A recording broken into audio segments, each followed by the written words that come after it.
The Newsday continues here on One News Now. I'm Maricel Halili.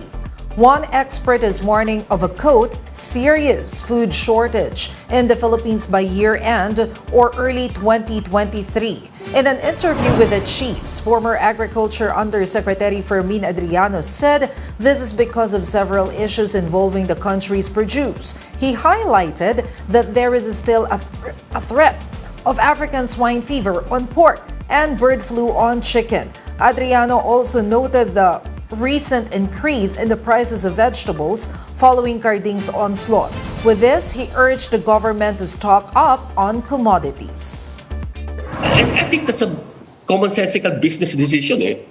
If you see that there's going to be a crisis, let's buy now so that we can put more stocks in our warehouses and inventory. Meanwhile, Adriano, who is now an agricultural development specialist, said a part-time person cannot do the job of a DA chief. He noted that the country is in a crisis at the moment and facing such requires technical competence. You need to have a technical person that when you say target, I want to increase productivity by this. But how are you going to achieve that? What are the elements of achieving that? What are the programs? Hindi yan gentleman farming lang. It is more than that. Several meat vendors are having a difficult time selling their products amid increase in prices. Faith Del Mundo has the report. Pork is a favorite in the family of Adela. But because a kilo of pork now costs 360 pesos, they decided to have pork only on special occasions. Tuwing kailan na nakibumbil na baboy, ma'am? Minsan lang. Siyempre, kasi yun ang mahal eh. Mura lang kasi yung manok. Sa manok na lang kami. Pork vendors have likewise been feeling the brunt of having to raise pork prices due to inflation. Talagang kakaunti ang bumibili rito. Simula nung magka-pandemya. Noon kasi marami ang benta namin dito. Nakakatatlong baboy hanggang tanghali. Ngayon, sa kalahati, hindi pa. Tinitinda ko pa sa hapon. The Meat Importers and Traders Association has urged President Bongbong Marcos to cut pork import tariff in the next 5 years. This is to ensure food security and cool down inflation. The main reason is to be able to maintain a competitive price. We have so much stock in inventory, assuming that it's all there. Now, these are purchased at a lower landed cost, at a lower exchange rate, and then there is a carrying cost. The Pork Producers Federation of the Philippines, however, does not agree with lowering the cost of imported pork tariff. Hindi ho totoo yan kasi ang nagsusupply talaga ng pork galing sa local. Ginagamit lang nila yung consumers, nakawawa yung consumers. Sila mismo ang nagbibigay ng mahal ng mga pork na imported kahit mura at saka highly subsidized yung taripa nila. As for the Agriculture Department, they have assured the public that there is enough supply of pork in the country. For News 5, Faith Del Mundo, we are One News. We'll be back with more stories after the break. Keep it here on One News.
You're still watching One News Now. I'm Maricel Halili.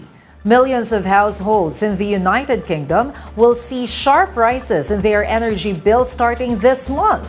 To address this, their government has rolled out a revamped energy price cap. Let's watch this. Millions of British households will see their energy bills surge in October. So, in preparation for the colder months, here are some of the appliances that will cost you most to run. Not surprisingly, the most expensive of all is central heating. Most UK households use natural gas, where prices are now more than twice what they were last year. On average, 6 hours of heating might now cost £6.76, up from £2.63 in 2021. Next up is the tumble dryer, which might end up costing you £1.28 for 90 minutes. After that, it's these three that we use the most: the electric oven, the dishwasher, and the plug-in electric heater, all about 68p for estimated normal daily usage. Lastly, it's the electric hob and electric iron, both at over 50p each for half an hour of use. Because of the rise in wholesale prices since Russia lowered gas flows to Europe, Prime Minister Liz Truss has capped the cost of energy at these levels for the next 2 years. That means the typical household's annual bill will now come to £2,500. With prices of everything from groceries to broadband rising, a typical British family with 2 children could soon see over 10% of its take-home pay going to cover increases in living costs. When budgeting, keep these circles in mind, but remember that each appliance varies depending on model. A smart meter might help provide a clear idea of what you're spending, and you might want to check the power rating on each appliance before proceeding to use. Let's now take a quick look at today's other top stories. The national government's outstanding debt swelled to over 13 trillion pesos in August, 1% higher than the July 2022 level. The Bureau of Treasury attributes the increase to additional domestic borrowings and weak peso. The Taguig Regional Trial Court has denied the request of actor Vong Navarro to remain at the NBI Detention Center for lack of merit. The camp of Denise Cornejo, who accused Navarro of rape, is pushing for his transfer to Taguig City Jail. And UniOil Philippines projects a slight rollback in the prices of petroleum products next week. Prices of diesel are seen to go down by up to 60 centavos per liter, while gasoline prices are expected to be slashed by up to 50 centavos. For more updates, visit News 5, the Philippine Star, and Business World Online. Visit our website, onenews.ph, for more in-depth analyses. You can also catch One News on the Signal Play app. Register for a free account now at www.signalplay.com and stream One News live anytime, anywhere. I'm Maricel Halili. We are One News.